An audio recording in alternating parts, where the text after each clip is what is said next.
Hey, welcome to Rock Talk with Jacqui Neal. I'm going to be talking with all kinds of entertainers, musicians, artists, comedians, singers, songwriters, bands about their life, their career, their inspirations, their philosophies. I'd love for you to subscribe, like, and leave us a review. One of the most gifted and talented humans on the planet, Anjelah Johnson Reyes. Hey, thank you so much. Thank you for that intro. I feel so accomplished. Thank you. You are. You know, Anjelah, for people that don't know, going back to the beginning, you played soccer, softball, ran track. You were a Pop Warner cheerleader. Without dance experience, you were hired to be an Oakland Raiderette, Rookie of the Year. You performed at Super Bowl 36. You've been in movies, music, endorsements, TV shows, your own Netflix specials, Mad TV. You were a runner-up in February on The Real Dirty Dancing. What a slacker.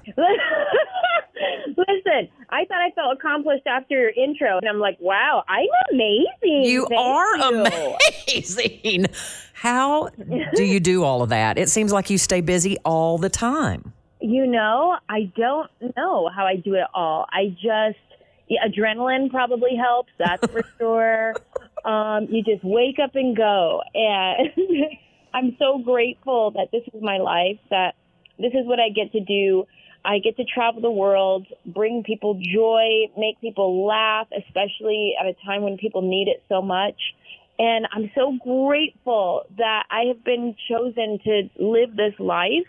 And I've been touring for 15 years now, and I'm so grateful that people still want to come hear from me, that my shows are still selling out after all this time. Like, I don't take any of it for granted, and I just keep going until I can't go no more. Now, I want to ask you, with your show coming up, what faves can we expect? What character faves can we really count on? Well, you know what? I'm definitely bringing my new hour of comedy to people. So Awesome. You can expect to hear some new funnies. But also, you know, this nail salon joke, if I don't do that joke, people will protest.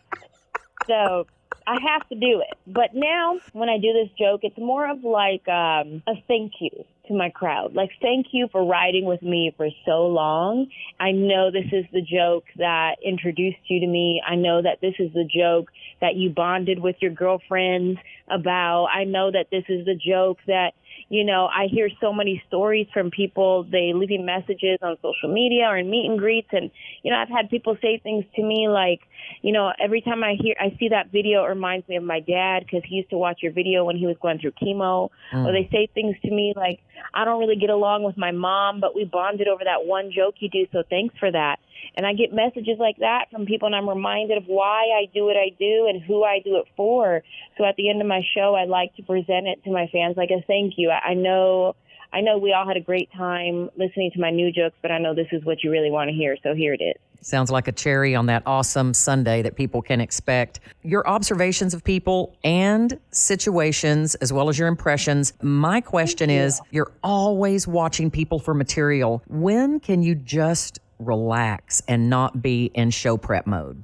You know what's interesting is I feel like I relax a lot, and I'm not in the writing mode. Like, I'm not on. Like, if you were to talk to my friends and family, I'm definitely not always on. Mm-hmm. That I'm just kind of living my life. And that's where my material comes from, is just life. And when I put on my writing hat, when I put on my, okay, I need some new jokes, and I start thinking about the conversations that I've had over the past few weeks or few months, I start thinking about situations that have happened, and then I can go into it. But honestly, girl, I love rest. I love it. I love to turn my brain off. So underrated. I don't want to think about nothing. Okay, because in my mind, every conversation you have, every place you are where you're observing people, in your mind, you're like, write that down later, write that down later. I'm so glad to know that you can actually capsulize it and have a time when you just kind of go through the mental Rolodex and then do it, and that you're actually, it sounds like you're just in the moment and digging it. Just living life. And that's where my comedy comes from, is living life. You know what I mean? Like, it comes from those natural moments. When I'm writing material, yes, my goal is to make people laugh, but more than that, my goal is to connect with people on a human level.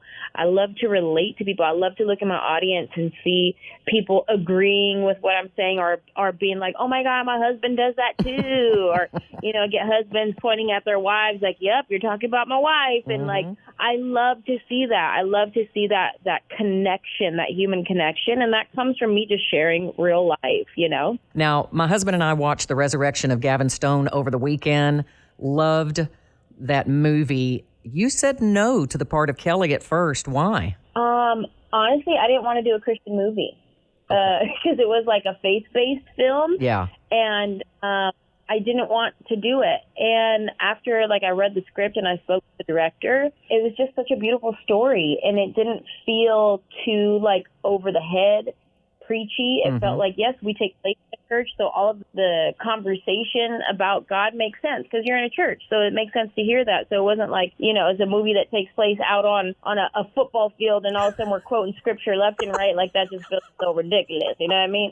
It felt natural. It felt organic. And I ended up doing it. And I'm so glad I did. It was such a great experience. It was a great movie, and I loved that the characters were just real. Someone can relate to every character on some level in that movie. I just loved it. I thought it was so sweet. Now, I'm going to take you back to when the lady with the Raiderettes, what she told you at tryouts, that seemed to kind of lock in your destiny. Can you tell us about that? Oh, yes. Thank you for bringing that up. It's one of my favorite stories. I auditioned to be a cheerleader for the Oakland Raiders, and I didn't really have any technical dance training. I was a cheerleader and I had rhythm, but I didn't have technical training. And, I get to this audition. There's 700 girls at this open call audition. There's a lot of us. And then from that, I ended up making it to the call back, to the second call, which is where we had to learn a dance routine. And there's about 300 of us left. She's teaching us the choreography. She has a little Britney Spears microphone on. And at one point, she jumps off the stage and weaves her way through the crowd and finds me. And she comes up to me and she says, clearly, you have no dance training, but you have something that cannot be taught. That was the moment, I got what she was saying. There was something in me that even though I wasn't pointing my toes correctly or spotting in my turn, I had that it factor. I had that something, and I held on to that, and I ended up making the squad. And still to this day, that is probably my favorite backhanded compliment I've ever received. Don't you think that gave you the confidence to go ahead and just go for it? Yeah, it definitely was a stamp of approval. It was a reminder of, Ange, you got something. Even when you walk into the room and you didn't go to the best acting school and you didn't go to, the best sketch comedy school, even though you didn't do that and on paper you don't have the qualifications, you have something, and they won't be able to find that anywhere else. And so that definitely helped me when I was going into my audition for Mad TV or, for any of the movies or shows that I've done.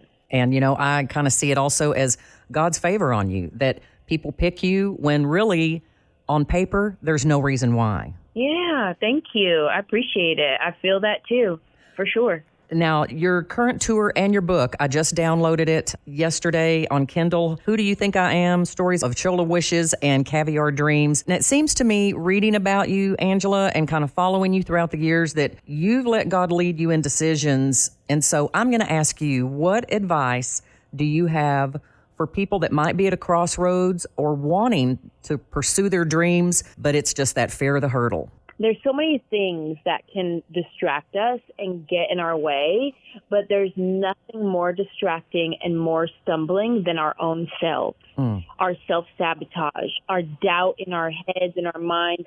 And that's why my book is called Who Do I Think I Am? Because I went through, who do I think I am to say I want to be an actress?